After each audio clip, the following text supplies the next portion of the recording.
ও সেই মরণ দ্বীপে কালো ঝোপে,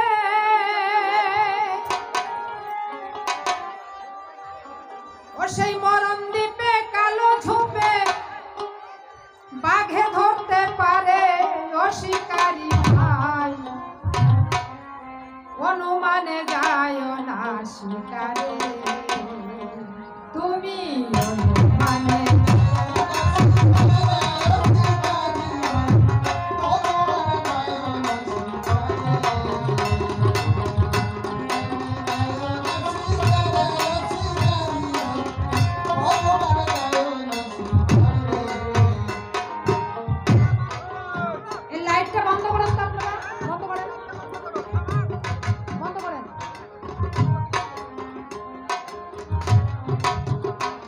সেই মরণ দ্বীপে কালো ঝোপে, মরণ দ্বীপে কালো ঝোপে বাঘে ধরতে পারে ও শিকারি ভাই,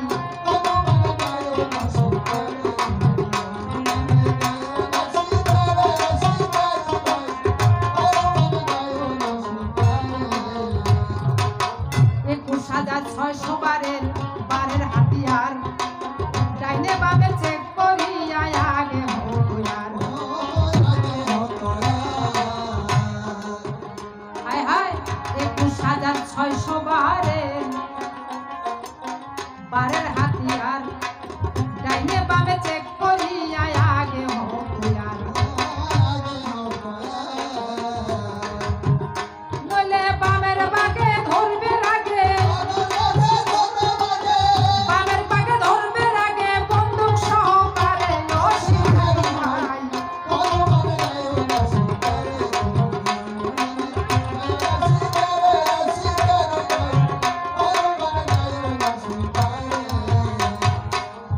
এক ঝোপে বসে বাঘ এই বিশ্ব করলো শেষ।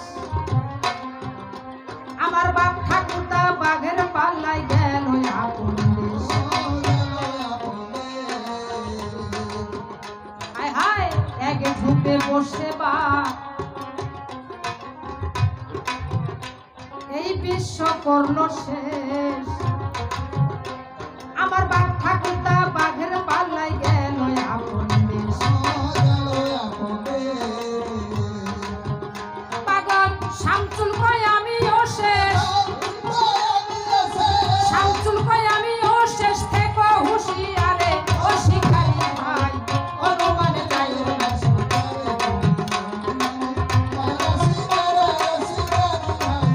অনুমানে যাইও না শিকারে।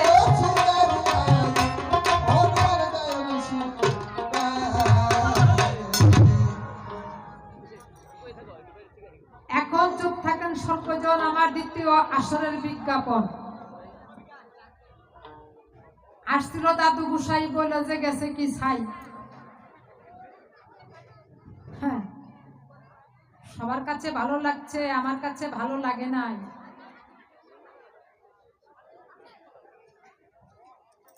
মুখে বলছে হরি, ধুলাই দিচ্ছে গরি। দেখলাম ভক্তের বাহাদুরি, ভক্তে যাহা করছে গৌর হরি করছে তাই। আসছিল গৌরাঙ্গ, উঠিয়ে গেছে প্রেমের তরঙ্গ, সবার হাতে নিতে বলেছে করঙ্গ, রঙ্গমঞ্চে আর থাকার ইচ্ছা নাই। আপনারা করবেন না উঠা উঠি, আমি কথা যা বলবো এখন খাঁটি পরিপাটি সভাতে জানাই। ছিল যাহা জিজ্ঞাসা করেছে খুলসা, আপনাদের মিটেছে আশা, আমার আর আপত্তি কোন জায়গায়, তাই না? প্রথম করেছিলাম জিজ্ঞাসন, হরি হয়ে হরি বলো কি কারণ? মানুষে পাপ করে, সেই পাপের ভয় করে হরি নাম করে। তুমি গৌর গোসাই করেছো কোন পাপ? সেই পাপে মাপ না পেয়ে হরি নাম নিয়ে করতেছো মাপের পাপ। তার প্রতি উত্তরে বলে গেছে, ছেলে যেমন বাবা ডাকে, বাবা যখন ছেলেকে বাবা ডাকে, ওই ডাক শুনে নাকি বাবাকেও ছেলে বাবা ডাকে। নিজে আচুরিয়া ধর্ম জীবকে শিখায়, নিজে হরি নাম বলে বলে সবাইকে শিখাইতেছে, বলে গেছে তাই। আচ্ছা, ভালো কথা। তারপরে দিয়েছিলাম বক্তৃতা, একই নারী, বিষ্ণুপ্রিয়াও নারী, সাথীকন্যাকেও নারী। বিষ্ণুপ্রিয়াকে ছাড়ি, সাথীকন্যাকে নিয়ে কেন বাদ বেঁধেছ বাড়ি? কিছু কি জবাব দিছে গোসাই? আমার মনে হয় দেয় না। এটা আমার দাদু গোসাই ভুলে গেছে। আরেক কথা বলছিলাম আপনাদের কাছে, সুসন্তান হইলে পরে পিতা মাতার কথা কখনো অবাধ্য হয় না সংসারে। পিতা মাতা যাহা কয় সুসন্তান হলে পরে তা মেনে লয়। কিন্তু আমার এই দাদু গোসাই নিজের মায়ের বাক্যই রাখে না। সচিরানী বলেছিল, যাহা গৌর হরি রাখে নাই তাহা। জবাব তো কিছুই দেয় নাই। 1.5 ঘন্টা পেশাল পারছে, কি থিয়া যে কি কইছে। হ্যাঁ, আসল যাহা প্রশ্নের কাছে মাগো মোটেও যায় না। তারপরে আরেক কথা বলেছিলাম, সবার হেতা শুনেছেন শুধু ভক্তগণ, তুমি কিসে তপস্যা করো, কিসে সাধনা করো জানবার জন্য মনে রাখিন। বলে গেছে সবার কাছে, যেভাবে গৌর যাকে ডাকতেছে, গৌরকে যেভাবে ডাকে সেইভাবেই পায়। যোগী হয়ে ডাকলে পরে যোগী হয়েই সম্মুখে দাঁড়ায়। যদি কেউ ভুগী হয়ে ডাকে, ভুগী হয়েই সম্মুখে থাকে। যদি কেউ হয় ব্রহ্মচারী, নিজে ব্রহ্মচারী হয়ে যখন দর্শন করে গৌর হরি, গৌর হরিকেও ব্রহ্মচারী রূপে দেখতে পায়।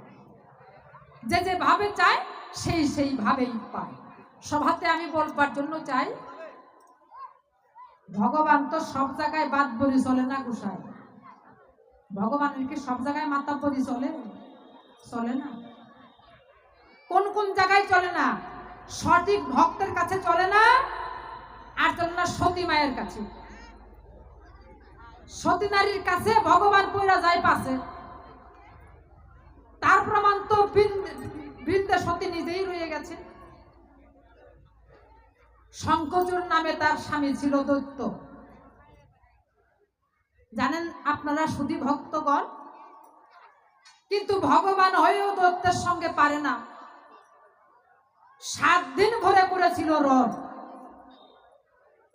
ভগবান হয়েও পারে না, শেষ পর্যন্ত গেল জানা।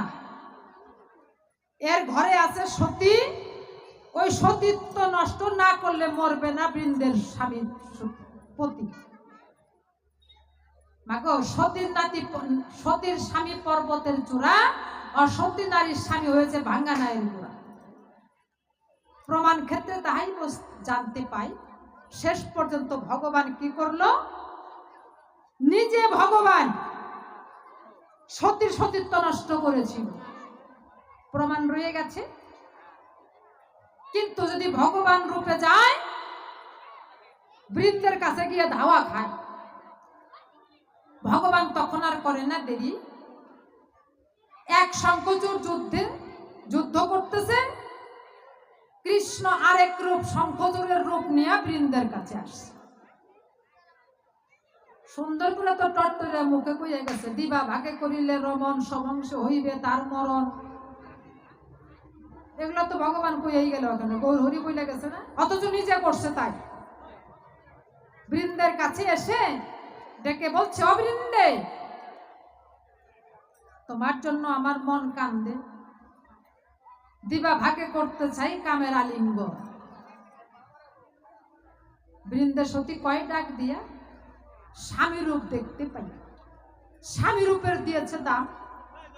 সভাতে এখন বলিলাম, স্বামীর কাছে হাত জোর করে বৃন্দে সতী বলছে তারি, স্বামী গো ধরি তোমার পা। দিবা ভাগে রমণ করা চলে না, দিবা ভাগে রমণ করলে পরে অকালে তার মরণ হয় সংসারে। দিবা ভাগে রমণ করেছিল কিংশুক রাজন, সবংশে তার হইল নিধন। স্বামী গো ধরি তোমার পা, সামান্য একটু বেলা আছে, এই বেলা ডুবার পাছে। তারপরে তুমি যাহা চাইবা আমার কাছে, আমি তোমাকে তাহাই দিতে চাই। আসল স্বামী হইলে তো মনের ব্যথা বুঝতো, তাই না? এটা হচ্ছে নকল স্বামী। মনের ব্যথা বুঝলো না, ডেকে বলল বর্ণনা। তোমার কাছে আমি বলতে চাই, আমি তোমার স্বামী, আমার বাক্য অমান্য করলে পরে নরকেতে যেতে হবে বললাম তোমারে। এটাও তো সত্যি কথা। আর তখন করলো না দেরি, ঘরের দরজা খুলে স্বামীকে ঘরে নিল তাড়াতাড়ি। দিল যখন কামের আলিঙ্গন, যুদ্ধক্ষেত্রে যে আসল স্বামী ছিল তার জেনে গেল মন। চতুর্দিকে মৃত্যু দেখতে পেল। তখনই শঙ্খচূড় ভেবেছিল যে আমার ঘরে কোন চোর আসছে, কোন চোর এসে বোধহয় ঘরে চোর ঢুকছে। যুদ্ধ ছেড়ে দিয়া বাড়িতে গিয়ে দেখে ঘরের দরজা বন্ধ। ডাক দিল বৃন্দেরে, দিবা ভাগে, দরজা বন্ধ কেন তোমার? বলি তোমারই। স্বামীর কণ্ঠস্বর যখন শুনতে পেল, ধরপর করে উঠে দরজা খুলে দিয়েছিল। এখন বাইরের দিকে দেখে চাইয়া আসল শঙ্খচূড় গেছে রইয়া। ঘরের মধ্যে এক শঙ্খচূড় বসে আছে। বৃন্দা তখন ভাবতেছে, একে হলো জ্বালা, একই সেই গৌতম মুনির খেলা। সন্ধ্যা হইল সকালবেলা, ঘরে এক স্বামী, বাইরে এক স্বামী। কোনটা যে আসল স্বামী আমি তো চিনতে পারতেছি না। বৃন্দা তখন ডেকে বলেছিল, কে আমার আসল স্বামী? পরিচয় দেওয়া চাই, তা না হলে অভিশাপ করব, অভিশাপ থেকে পাবে না রেহাই। যখন শুনতে পেল এই ভগবান কৃষ্ণ, তখন সুর, আসলে তো সুর, একবারে ভয়ে থরকম্প হয়ে গেল। আসল রূপ নিয়ে ঘরের মধ্যে রয়েছে বসিয়া। বৃন্দে যখন দেখতে পায়, ডাক দিয়া ভগবানের কাছে কয়, হে ভগবান, তুমি ভগবান হয়েও রাখো না এই সতীর মান। সতীকে তুমি করেছো অপমান, তাই তোমার কাছে বলতে চাই, আজকে ভগবান হয়েও তুমি পাইবা না রেহাই। আমার স্বামী যদি না থাকে, তোমার মতো ভগবান দিয়ে আমি কি ঘোরার টিপ করবো না? হ্যাঁ, আমার স্বামী বেঁচে থাক, ভগবান মইরা যা, তাতে কোনো ঠেকা নাই।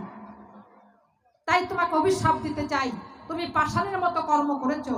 তাই বলছে তোমার কাছে, আজ বৃন্দার অভিশাপ থাকবে তোমার পাশে। তুমি দ্বন্দ্বকী পর্বতে যাবে, শালগ্রাম শিলা হয়ে জন্ম নিবে। তোমাকে আমি এই অভিশাপ দিয়ে দিয়ে যাই। তাহলে এবার করেন বিবেচনা। ওই যে বলছিলাম ভগবান কি কি পাপ করছে, যে একটা পাপ করছে মহাপাপ, এটা একটা পাপ করে নাই, সেই পাপের থেকেই পাই নাই মা। এবার বলছি